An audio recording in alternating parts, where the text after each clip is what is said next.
California State Athletic Commission just passed new rules about amateur athletes in combat sports wearing headgear in competition for even longer. And this is wrong. This is a mistake. It's bad policy. We're going to talk about headgear today, what headgear is for and what headgear is not for.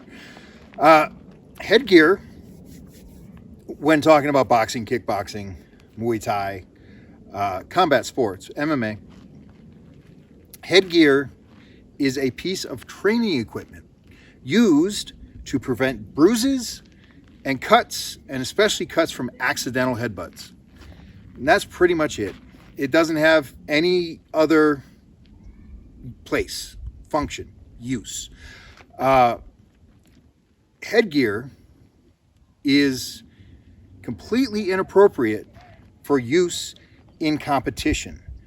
That's assuming that you're allowed to hit full force. There's no restriction on how hard you can hit, and the objective of the competition is to generate a knockout. So I have to make that distinction because there are some competitions. There's youth competition where you're restricted in how hard you can hit and you're not allowed to knock people out. And there's point fighting stuff where you're not allowed to knock out. So there are some exceptions where headgear may or may not be appropriate for use there. But specifically in amateur boxing, amateur kickboxing, amateur Muay Thai, amateur MMA, it's completely inappropriate to have the athletes wear headgear because headgear is actually more dangerous than not wearing headgear, assuming your opponent is trying to knock you out. So I want to explain, there's empirical evidence of this. There's official research studies proving this, that show it. But I want to talk about the mechanism of injury. I want to explain why.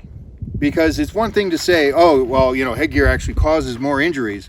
But if you actually understand the mechanism of injury and why it happens and how it works, then I think the issue will be more clear to everybody, and it's black and white, just like I'm saying. Headgear is inappropriate in a competition setting. So first, let's talk about knockout. One of the more effective and more common ways to knock out somebody is to hit them on the chin, hit them on the jaw. And the reason this works is you create a lever system. And so I need to talk a little bit about some physics stuff. But if you think of like a crowbar or a teeter-totter, those are lever systems. And simply you have what's called a fulcrum or an axis of rotation, and you have leverage. You have a lever on one side where you apply force, and then it affects what's called the resistance on the other side.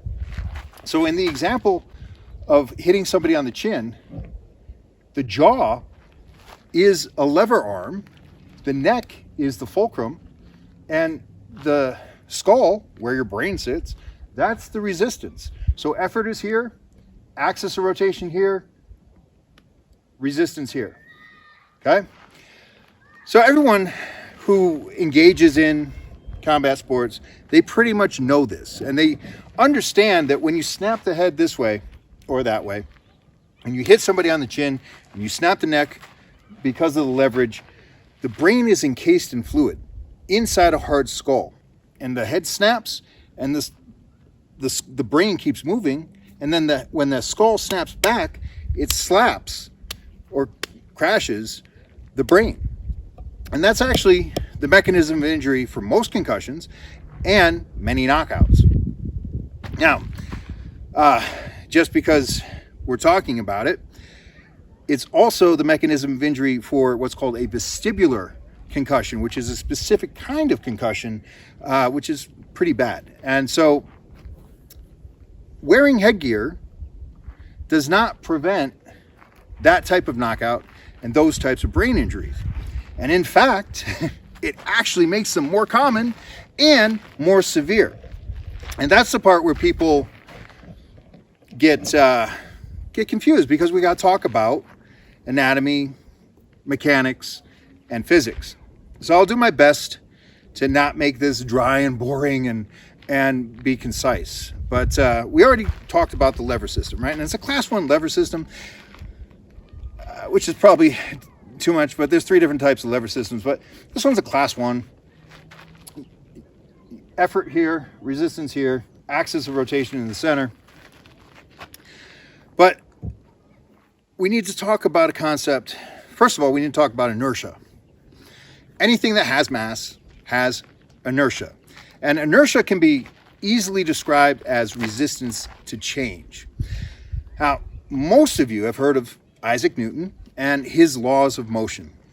And his first law of motion is describing inertia. A body at rest tends to stay at rest. A body in motion tends to stay in motion until acted upon by an outside force. So that's inertia. Something that is moving wants to keep moving. But we need to talk about a specific type of inertia called rotational inertia. And for the concept of rotational inertia, I want you to think of a hammer or a golf club. So when you rotate a mass around an axis with leverage, you create rotational inertia. And think of it as exponentially greater than just regular old inertia. So if you think about a golf club, it's not very heavy. All the mass, now, when talking about rotational inertia, the 2 things that are most important is how the mass is distributed, how and where, and the amount of leverage. So the longer the lever and the more condensed the mass is in relationship at the end of the leverage, the more rotational inertia you're going to be able to generate. So a golf club is actually like a perfect analogy or an example of rotational inertia. So you've got the lever and you've got the mass at the end of that lever, and then you become the axis of rotation, and then the ball flies forever. Now, if you golf, which I don't, but let's pretend I do, you take your golf club to the pro shop and they alter it to fit your specific swing, your pros and cons, and They will take a tiny bit of lead tape, just a tiny little strip of lead tape, about half a gram, maybe a gram, and place it specifically on the golf head, on the driver head of the golf club, and that alters your swing. It changes the trajectory of the golf ball. So little tiny mass can have huge implications. And essentially that's what happens with headgear. When you're wearing headgear, you are putting extra mass, even though headgear is only a few ounces and it's not very heavy, you're putting mass the furthest away with the most leverage and distribution that then increases the amount of rotational inertia. So when you get hit on the chin, your head wants to keep spinning more so than you would without the headgear. And then it wants to spin back the other way. So it snaps harder. The brain slaps, concussion, vestibular concussion, unconsciousness. Even if you're not knocked out, it's the subconcussive forces are still greater. So that's the brain injury that is actually made worse and more likely by wearing headgear. But when your head snaps, the thing that stops your head from spinning all the way around is your neck, your cervical spine. And it's usually the passive ligaments, connective tissue, intervertebral discs. It's usually the vertebrae of the spine that actually stop the snapping. So now you have more kinetic energy, more rotational inertia, because you have the extra mass further away from the leverage. So the head snaps further, and then the thing that stops the head from snapping are the passive elements of the cervical spine. That's not good. That's bad. So headgear increases risk of certain types of brain injury, vestibular concussion, unconsciousness, subconcussive TBIs, and it increases the rate, risk, and severity of cervical spine injuries. So it's bad, and it's bad. Yeah. Okay. Now, that's the mechanism of injury of what I consider to be the greatest concern about wearing headgear. But then there's other, I don't know, kind of nuanced, like it's obvious when you think about it, but you're wearing headgear, and these are amateur fighters who don't necessarily have the focus of professional fighters. So they're more easily distracted, and they're already in an environment that is a little bit nerve-wracking and overwhelming. And now you got this extra thing that's hot and uncomfortable and distracting. Now, if you've watched amateur kickboxing, boxing, Muay Thai, you've seen countless times an amateur fiddle with their headgear because it's uncomfortable or it's blocking their vision, or they fiddle with it and they get hit. Because they're fiddling with their headgear, they're not defending themselves properly. So you get hit more often when you wear headgear. Now, this has been shown, again, empirically through research, but if you just think about it, oh yeah, the younger athlete who's more easily distracted is distracted by this piece of equipment that, by the way, the better the headgear fits, the more likely it is to cause that rotational or inertia thing that we just talked about, and the brain slapping and all that. So it's more likely the better your headgear fits, the more likely it is to injure you. But most of the time your headgear doesn't fit properly. So it's dangerous because now it's sliding around and it's blocking your vision. The best fitting headgear reduces your vision, which increases the amount that you get hit. And it's even more important in kickboxing, where you need the peripheral vision. You need to be able to see your opponent's feet and their hands. So you get hit more often, it blocks your vision, it distracts you, and there's more surface area. So you're getting grazed with shots that shouldn't be touching you, right? Then the other thing to think about, in addition to making it more dangerous for the athletes, you're putting an artificial stimulus in there that creates an unnecessary, inappropriate learning curve that delays skill development.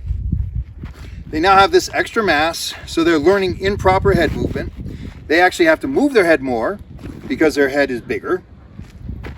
And then when they finally take the headgear off, they're less refined in their motor skills than they would be if they just learned to fight without headgear. Also, the business side of it. Headgear is terrible for business. It looks... Now, it might sound trivial, but it isn't. And actually, the sport is a business. So you harm business, you harm the sport. You harm the present and the future. So we live in an era where if you want to fight, you want to compete, you have to sell tickets. And it's really hard to sell tickets when you're wearing headgear. People don't want to watch that. It's really difficult to promote, to market, to advertise when you're wearing headgear. The best way to advertise is your last fight. Show clips and highlights from your last fight, but you're wearing headgear. And we now have metrics. We now have tools from Instagram, from Facebook, the analytics, and it shows that headgear does not get as much exposure. It gets like 25% the exposure. It's bad for business. Promoters are having trouble with their profit. The only reason they do it is for profit. And if we don't have promoters, we don't have a sport. So it's all around bad. It's a mistake. It's a step in the wrong direction. The Olympics banned headgear for all these reasons. But bottom line, headgear in a competition setting, when knockouts are the objective, headgear creates more risk of traumatic brain injury, increases the likelihood of certain kinds of knockouts and certain kinds of concussion and certain spinal injuries. These are the most significant injuries, and it does very little to protect the athlete. So it makes the athlete at higher risk, and it damages business. So I guess that's the end of this video.